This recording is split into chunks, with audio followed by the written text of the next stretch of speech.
Halo, salam sejahtera, selamat datang di channel YouTube Cerita Absurd. Hari ini kita mau bedah sesuatu yang jujur aja sangat ironis. Program Makan Bergizi Gratis. Sebuah program yang niat awalnya kan baik sekali ya untuk menyehatkan anak-anak kita, generasi penerus, tapi kok dalam prakteknya malah terus-terusan menimbulkan masalah serius. Nah, kita akan coba lihat bareng-bareng kenapa sih sebuah program prioritas bisa gagal secara sistemik dan malah membahayakan para siswa. Oke, kita mulai dari satu angka yang langsung nunjukin seberapa besar masalah ini. Dalam satu bulan aja, Januari 2026, ada hampir 2.000 siswa yang jadi korban keracunan. Angka ini bukan cuma statistik loh. Di balik setiap angka, ada anak yang sakit, ada orang tua yang panik. Angka ini benar-benar maksa kita buat nanya, apa yang salah dengan pelaksanaan program sepenting ini? Dan pertanyaan inilah yang jadi inti dari pembahasan kita. Gimana ceritanya sebuah program yang katanya jadi prioritas, tujuannya mulia, tapi kok malah berulang kali gagal menjalankan tugasnya yang paling dasar, yaitu menjaga anak-anak kita tetap aman. Yuk, kita coba susun kepingan-kepingan puzzle-nya, kita mulai dari sebuah cerita nyata. Biar kita benar-benar paham dampaknya, kita nggak bisa cuma lihat angka, kita perlu lihat cerita manusia di baliknya. Jadi, mari kita fokus ke satu kejadian yang jadi gambaran jelas dari kegagalan sistemik yang kita bicarakan. Coba bayangin deh, suasana hari biasa di sekolah. Tanggal 28 Januari 2026 di SMN 2 Kudus, Jawa Tengah. Makan siang disajikan seperti biasa, menunya soto ayam. Kelihatannya normal-normal aja kan? Tapi beberapa jam kemudian, suasana sekolah berubah total. Dari yang tadinya tempat belajar, jadi pusat krisis kesehatan. Gambaran paling nyata mungkin datang dari kesaksian seorang guru di sana. Beliau cerita gimana pemandangannya kacau balau. Anak-anak yang harusnya belajar malah lari-larian ke kamar mandi sampai antre panjang. Wajah mereka pucat, badan lemas, bahkan ada yang sampai pingsan. Ini pemandangan penderitaan yang seharusnya nggak pernah ada di sekolah. Totalnya, dalam satu kejadian itu aja ada 118 orang yang jadi korban. Dan dari jumlah itu, 46 orang kondisinya cukup parah sampai harus dibawa ke rumah sakit dan dirawat inap.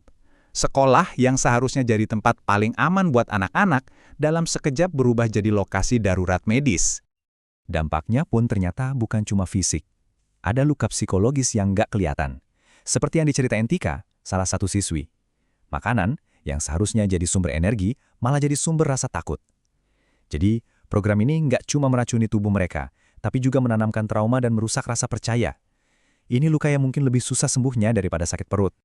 Nah, tragedi di Kudus ini, sayangnya, bukan kejadian yang aneh atau satu-satunya.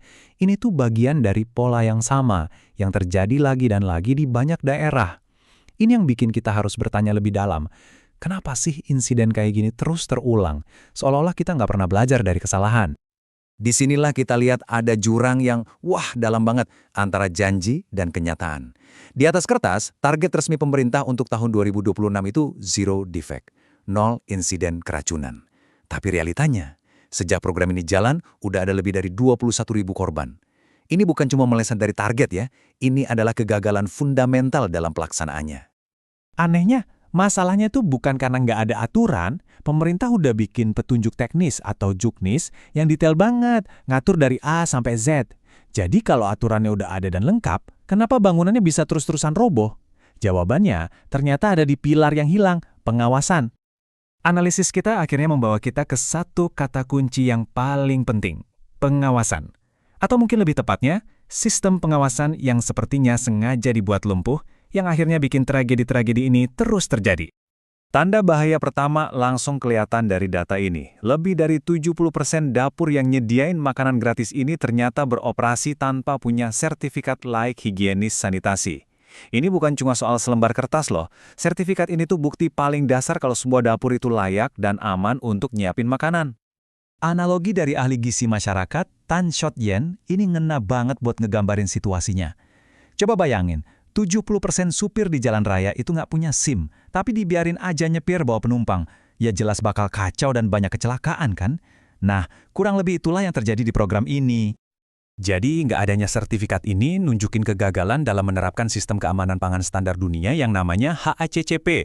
Gampangnya gini, HACCP itu sistem untuk mencegah masalah sebelum terjadi, bukan baru bertindak setelah ada korban. Nah, kalau sistem pencegahannya aja diabaikan, ya kita tinggal tunggu waktu aja sampai masalah berikutnya muncul. Masalahnya ternyata lebih dalam dari itu, yaitu soal pertanggungjawaban.